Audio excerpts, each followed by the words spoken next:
안녕하세요. 프리베인 팀장입니다. 2024년 11월 9일 국내 경기 KBL 3경기, WKBL 1경기, 그리고 남녀 배구 2경기 프리뷰 시작해 보도록 하겠습니다.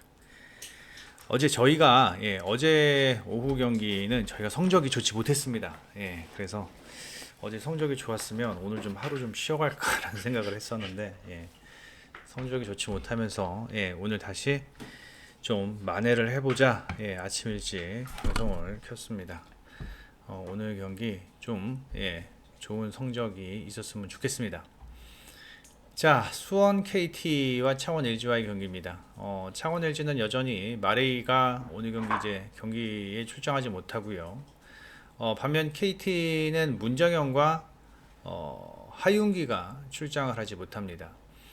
직전 경기 허운이 혼자 열의를 했지만 결국 정관장에게 패했는데, 글쎄요, 허운이란다. KT의 하윤기와 문정현의 결장, 그리고 LG는 마레이의 결장, 어느 부분이 더 클지에 대해서 한 번쯤은 고민을 해봐야 된다. 저는 마레이의 결장보다는 하윤기와 문정현의 결장이 더 커 보이지 않나라는 생각이 듭니다.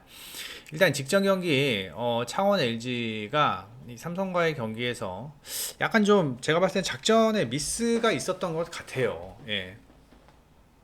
충분히 LG가 잡을 수 있는 경기였죠. 충분히 LG가 잡을 수 있을 만한 경기였는데 한 11점, 12점 정도 앞서고 있는 상황에서 좀 더 공격적으로 경기를 풀었어야 되는데, 경기 중간에 이제 전성현을 빼면서 수비를 보강하면서 그때부터 약간 좀 창원 LG의 페이스가 좀 무너지지 않았나라는 생각이 듭니다. 그 이전까지만 해도 LG는 백코트를 중심으로 상당히 경기를 잘 풀었습니다. 그런데 이제 경기 후반 조금 좀 작전 미스, 생각 미스, 그런 부분이 좀 아쉬웠고, 하지만 LG의 어떤 백코트 중심의 플레이는 충분히 인상적이었고, 멀로가 뭐 사실 이 해먼즈 상대로, 멀로가 해먼즈 상대로 우위에 있다라고 볼 수는 없지만, 직전 경기에 그래도 코번이 있는 삼성을 상대로 충분히 경쟁력 있는 경기력을 보였다라는 점을 감안한다면, 제가 봤을 때는 LG가 오늘 경기 충분히 해볼 만한 경기가 아닐까라는 생각이 듭니다. 아직 국내 배당은 안 나왔는데, 국내 배당은 아직 안 나왔고, 지금 해외 배당으로 한 4점에서 4.5 정도의 핸디를 받은 LG인데, 전 이 경기 LG가 잡을 수도 있지 않을까라는 생각이 듭니다. 지금 LG 같은 경우는 허운이 뭐 혼자 하드캐리 해주고는 있습니다만, 지금 현재 LG의 백코트가 뭐 저기 KT보다 나쁜 상황도 아니고, 그 다음에 LG의 백코트 수비는 뭐 지난 시즌부터, 물론 올 시즌은 조금 약해졌지만 지난 시즌부터 LG의 백코트 수비는 좋고, 문정현이 없는 상황에서 문성곤이 경기를 뛸 것으로 예상이 되는데, 사실 문성곤은 원툴이죠. 제가 몇 번을 말씀을 드리지만 수비는 좋지만 공격이 전혀 안 되는 선수고, 득점력이 분명히 떨어질 것으로 예상이 되고, 이러한 부분들을 생각을 해보면 뭐 하윤기가 없는 상황에서 지금 타마요를 막을 수 있는 유닛도 보이지 않는 상황이고, 이런 상황에서 저는 LG가 조금 더 유리하게 경기를 풀어가지 않을까라는 생각을 해봅니다. 이 경기는요, 저는 언더 예상을 합니다. 언더를 예상을 하고, 그 다음에 세이커스의 프랜승 승까지도 가능하지 않을까라는 생각을 해 봅니다. 다음에 SK와 KCC와의 경기인데, 자, SK는 직전 뭐 모비스와의 경기에서 뭐 원사이드하게 승리했습니다.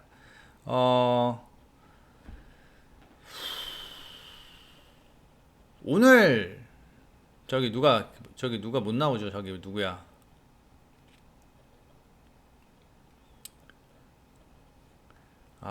제가 지금 잠시만요.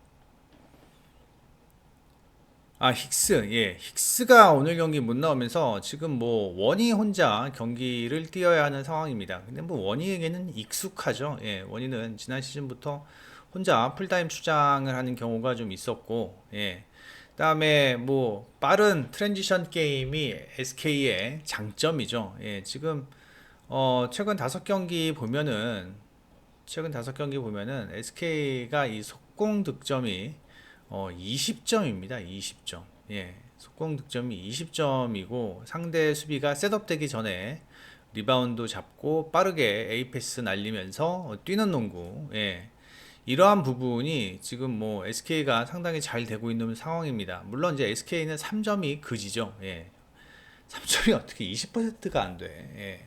지금 얘네 지금 3점 쏠 선수가 없어요. 예. 김선영이 5개 던져서 1.5개. 뭐 안영준이 그나마 조금 높은 3점 적중률을 보이고 있고, 예. 오재현은 지난 시즌 오재현은 조금 잘 들어갔던 한 해였나 봅니다. 올 시즌은 3점이 뭐 전혀 안 들어가고 있는 상황인데, 그래도 일단은 뭐 최부경, 안영준, 원희의 어떤 높이, 그 다음에 김선영과 오재현의 이 빠른 트랜지션 게임은 분명히 KCC를 괴롭히기에 충분하다라는 점. 그리고 이제 KCC는 직전 저기 뭐야, 마카오 갔다 왔죠? 예, 마카오 갔다 오면서 일정이 조금 빠듯합니다. 지금 경기도 KCC가 워낙 많고, 일정이 좀 빠듯하고, 그나마 이제 오늘 경기,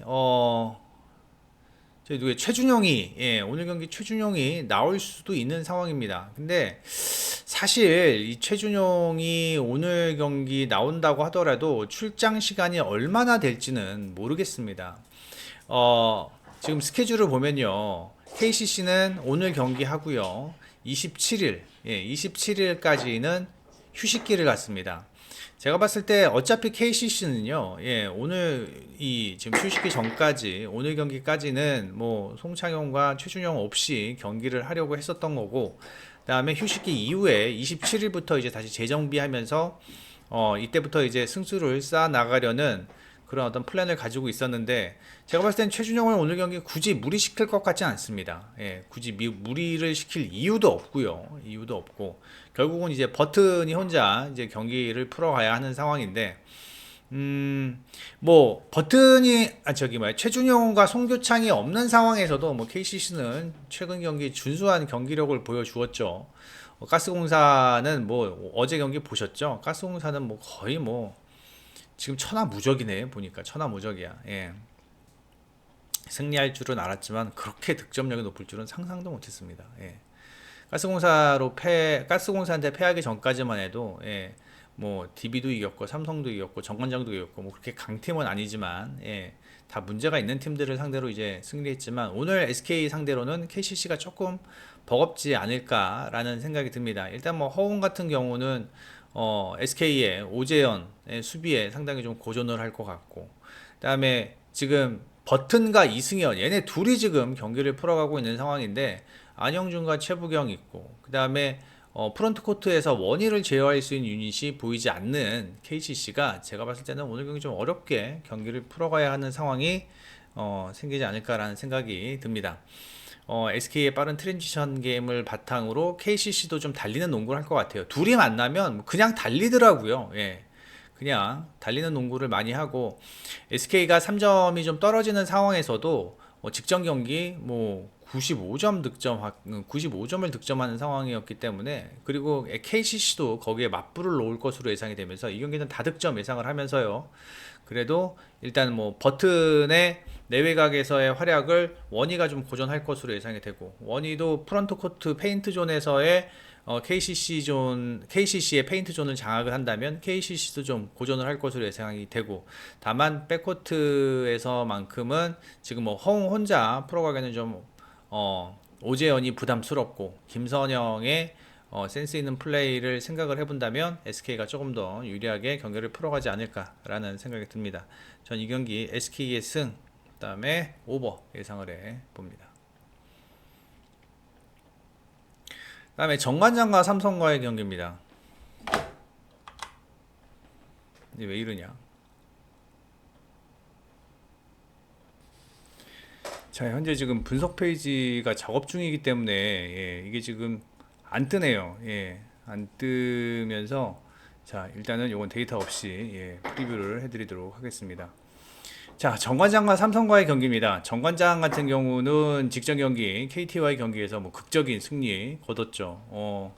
그래도 KT가 이기지 않았나라는 생각이 들었는데 막판에 정효군에게 KT가 파울을 허용을 하면서 정효군이 그걸 다 메이드 시키면서 승리했고, 그다음에 삼성 같은 경우는 직전 LG와의 경기에서 뭐 거의 패색이 짙었다라고 생각을 했었는데 막판 4쿼터에 11점 차의 간극을 좁혀 나가면서 코번이 마지막에 그 버저비터 위닝샷을 날리면서 삼성이 승리했던 경기였습니다. 두 팀 모두 다 1점 차로 간신히 승리했던 경기였는데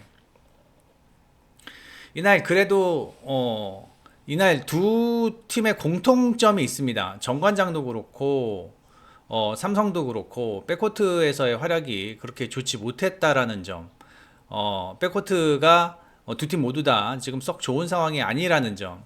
하지만 다른 점은 정관장은 이기던 경기를 다 잡히면서 질 뻔했던 경기였고, 서울 삼성은 질 뻔한 경기를 막판에 뒷심을 살리면서 승리했다라는 점은 분명히 긍정적입니다.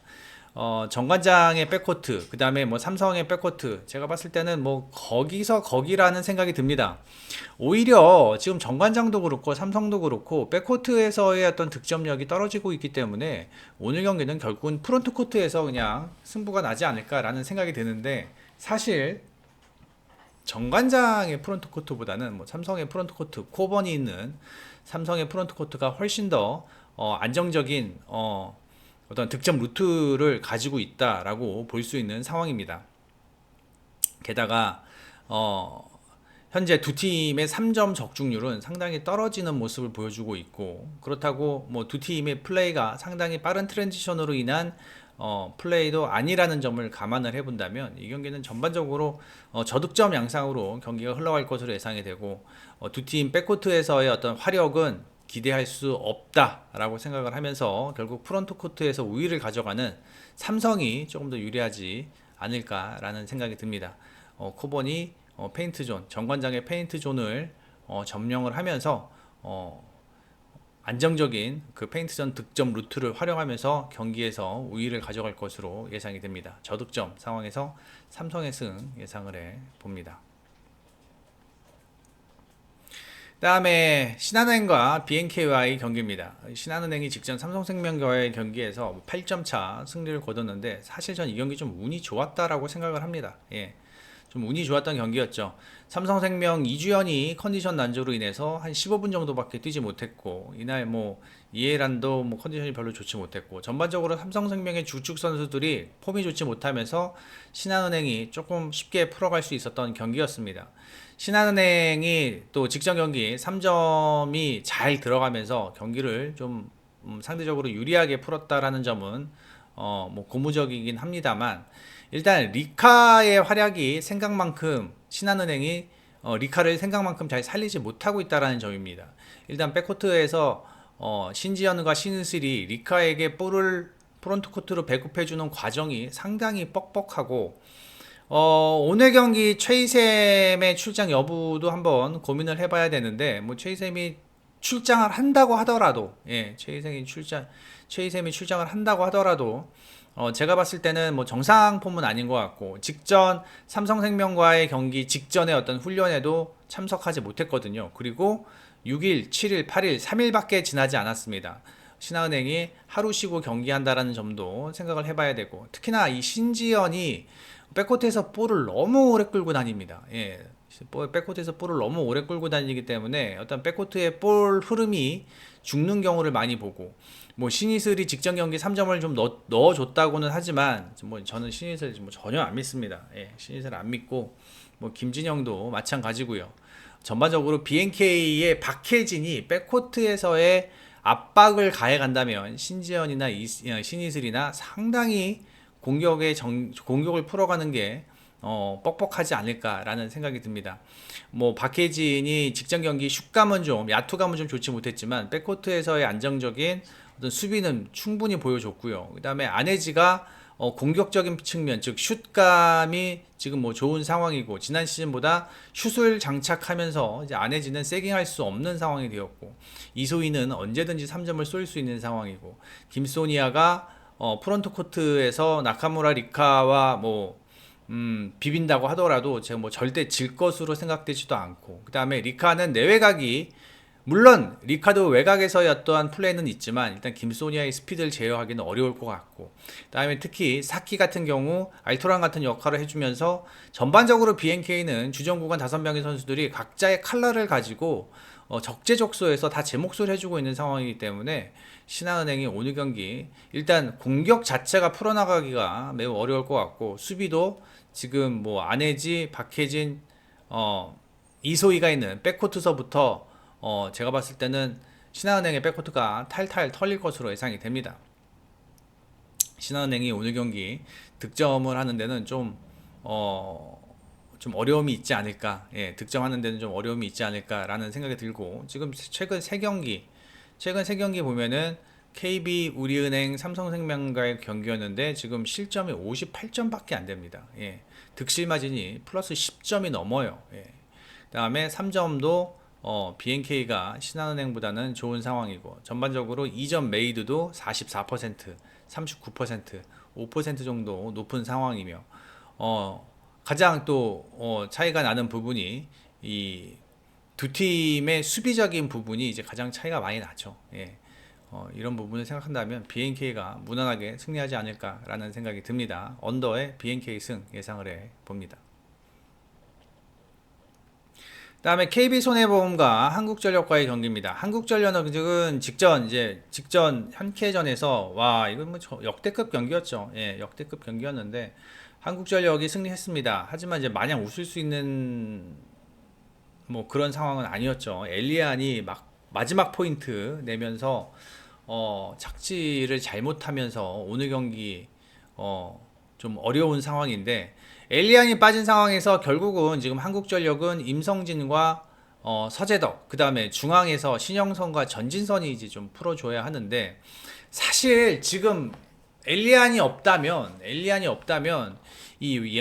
그 윙에서의 공격력은 KB가 더 좋아 보입니다. 지금 한국전력 같은 경우는 지금 뭐 구교혁이 있다고는 합니다만, 예, 구교혁, 그 다음에 또 서재덕, 예, 임성진, 아마 요렇게 윙을 갖출 것으로 예상이 되는데, 글쎄요, 예. 사실 서재덕은 최근 공격 폼이 그렇게 썩 좋은 상황은 아니고, 임성진과 구교혁이 뭐 활약을 해줄 것으로 예상이 되는데, 구교혁이 물음표고요. 그 다음에 임성진도 직전 경기 그렇게 폼이 썩 좋았던 상황은 아닙니다. 아무리 한국전력이 중앙이 좋다고는 하지만 윙에서의 공격력이 떨어지면은 중앙은 한계가 있거든요. 예. 중앙은 양념입니다. 양념. 예. 우리가 뭐 고기를 먹을 때 뭐 삼겹살이나 뭐 소고기를 먹을 때 소금을 치면서 먹어야지 맛있잖아요. 예. 근데 그런데 이렇게 생각하면 됩니다. 윙은 고기인데, 예, 중앙은 소금이죠. 예. 그러니까 고기만 먹는 거는 고기만 먹을 수는 있지만 소금만 먹을 수는 없잖아요. 예, 중앙이 그런 소금 같은 역할을 하는 그런 자리인데, 물론 신영석과 전진선의 중앙, 이 미들블로커 라인이 분명히 KB보다는 좋습니다. 하지만 윙에서 나경복의 최근 폼이 올라오는 모습이고, 비에나는 그래도 꾸준히 제 몫을 해주는 상황에서 최근 KB가 차영석, 이 미들에서도 꾸준히 득점이 지금 나고 있는 상황이에요. 예. 이러한 상황이라면 저는 이거 오늘 경기 한국전력이 좀 어렵지 않을까라는 생각이 들어요. 한국전력 물론 끈끈한 조직력으로 경기를 잘 풀어가고 있는 상황이기는 합니다만, 디그에서는, 예, 한국전력보다는 KB가 더 좋은 상황이고, 다만 이제 그 KB는 이제 리시브가 문제죠. 특히 나경복의 리시브가 좀 흔들리는데 그 부분이 오늘 경기 변수가 되지 않을까라는 생각은 한번 해봅니다. 그리고 이제 두 팀 모두 다 직전 경기가 3대2로 끝난 경기였고, 한국전력 같은 경우는 3대2 경기가 5경기 중에 4경기예요. 체력적인 문제를 야기할 수밖에 없고, 그다음에 지금 이틀 쉬고 하는 경기라는 점을 감안한다면 저는 한국전력이 오늘 경기 좀 어렵지 않을까라는 생각이 듭니다. 그리고 이 경기는 만약에 이거 한국전력이 이긴다고 하더라도, 예, 이 경기는 오버 보기보다는 언더 쪽이 더 좋아 보인다. 예, 이 경기는 제가 봤을 때는 어느 팀이 이기더라도 어느 팀이 이기던 간에 길게 갈 경기는 아닐 것 같습니다. 이유는 뭐 체력적인 문제도 있고 지금 두 팀의 상성을 봤을 때 저는 KB가 원사이드하게 이길 수도 있다라고 봅니다. 그리고 만약에 한전이 이긴다면은 한전이 임성진 또는 구교육이 좋은 활약을 보이면서 중앙에서의 좋은 어떤 좋은 어떤 공격 루트를 활용해서 한전이 이기더라도 이 경기는 어, 뭐 3대 2까지 가는 경기는 아니지 않을까. 그래서 이제 언더. 예, 전 이 경기 그래서 KB의 승, KB가 오늘 마수거리 첫 승을 거두지 않을까라는 생각을 해봅니다. KB의 승 언더 예상을 해봅니다. 자, 네이버에서 잠깐만 여자농구 했고 남자농구 다 했네. 항상 이거 여자 배구를 빼먹더라 내가. 자, 지금 페퍼가 오늘 경기서부터 이제 테일러가 나올 수 있을 것으로 예상이 되는데 사실 테일러는 직전 트라이아웃에서 아무 팀에게도 선택을 받지 못했던 선수였습니다. 그런데 이제 뭐 지금 뭐 자비치가 부상으로 인해서 경기를 뛸 수 없는 상황에서 테일러가 오늘 경기 어, 가세를 한다면 페퍼에게는 좀 도움이 될 것으로 예상은 됩니다. 물론 테일러가 뭐 자비치처럼 파워가 있는 그런 공격수는 아닙니다. 테일러는 원래 미들 블로커 출신이었고 블로킹은 상당히 좋다고는 합니다. 하지만 이 파워 면에서는 분명히 좀 떨어지는 모습을 보여준다라고 제가 들었습니다. 그러므로 뭐 테일러에게 많은 득점을 기대하기는 좀 어렵지 않을까라는 생각이 듭니다. 하지만 테일러의 존재가 박정환나 이예림, 그 다음에 박은서를 살릴 수 있지 않을까라는 생각이 들고요. 특히 리시브만 된다면 이 장위가 언제든지 중앙에서 좋은 공격 성공률을 보여주고 있기 때문에 제가 봤을 때는 페퍼가 오늘 경기 충분히 해볼 만한 경기가 되지 않을까라는 생각이 들어요. IBK 같은 경우는 직전 경기 GS와의 경기에서 빅토리아가 상당히 좋은 활약을 보여주었고 뭐 육서영은 지난 시즌보다 상당히 스텝업이 된 모습이기는 합니다만 이 황민경이 최근 경기 좀 보이지 않는다라는 점, 황민경이 공격에서 조금 보이지 않는다라는 점이 아쉽습니다. 아울러 지금 리시브에서도 박정화의 리시브가 좀 문제이기는 합니다만 IBK도 리시브에서는 자유로울 수 없는 상황이죠. 육서영이 리시브가 그렇게 썩 좋은 상황이 아니기 때문에. 그리고 디그나 유효 블로킹 이런 것들은 수비지표는 페퍼와 IBK가 거의 비슷합니다. 다만 이 오픈에서의 성공률이 IBK가 페퍼보다는 좋지만 오늘 경기 테일러가 가세가 된다면 이 부분이 어느 정도 상쇄가 좀 되지 않을까라는 생각이 들어요. 결국은 제가 봤을 때는 오늘 경기는 진짜 팽팽한 경기가 예상이 됩니다. IBK가 원사이드하게 가져갈 수 있는 경기도 아니고 만약에 이 경기 테일러가 없다고 하더라도 전 이 경기 오버를 봤을 겁니다. 예. 근데 테일러가 가세를 했기 때문에 조금 더 타이트함이 치열해지지 않을까라는 생각이 들고 전 이 경기 승패는 전 IBK 프랜승 쪽 아니 저기 페퍼 프랜승 쪽으로 봅니다. IBK가 뭐 이긴다라고는 생각하지 않습니다. 그리고요. 이 경기는 승패를 본다면 전 오히려 그냥 페퍼 사이드로 보는 게 맞지 않나라는 생각이 들고 그다음에 승패보다는 오버사이드 보는 게 맞지 않나 라는 생각이 듭니다. 지금 이게 185.5거든요. 185.5인데 조금 높긴 합니다. 조금 높긴 합니다. 조금 높긴 합니다만 185.5 좀 높긴 합니다만 뭐 일단 그래도 오버사이드가 지금 181.5는 새벽에 해외 배당 기준점이었고 지금 보니까 이제 185.5로 바뀌었는데 185.5면은 이게 오버가기가 좀 급급하긴 합니다. 일단 저는 IBK 프랜승이 일단은 좀 좋아 보이고 오버사이드 보는 게 맞지 않나. 죄송합니다. 페퍼 프랜승. 자꾸만 IBK 프랜승이래. 페퍼 프랜승이 좀 더 좋아 보이고 저는 IBK 승은 보지 않겠습니다. 네이버에서 이 프리뷰 앤 검색해 주셔서 회원 가입만 해주시면 여기 메인에 있는 프리뷰 분석 이야기 모두 다 열람이 가능합니다. 여러분들 경기에 접근하시는데 상당히 도움이 되실 것으로 생각이 되고요. 그다음에 이 프리뷰에는 유료 서비스 제공하고 있습니다. VIP 골드 쿠퍼. VIP는 프리뷰 앤 페이지, 그다음에 유튜브 페이지에서 가입이 가능하시고 쿠퍼와 골드는 유튜브에서 가입을 해주시기 바랍니다. 그다음에 라라 피부과 의원 남자 여드름 흉터 치료에 상당히 좋은 병원이고, 그다음에 스포츠게이트 24시간 운영되고 있는 스포츠게이트입니다. 배트맨 시간 놓치신 분들은 스포츠게이트 이용하시면 좋을 것 같습니다. 여기까지 하겠습니다. 프리브앤 팀장이었습니다.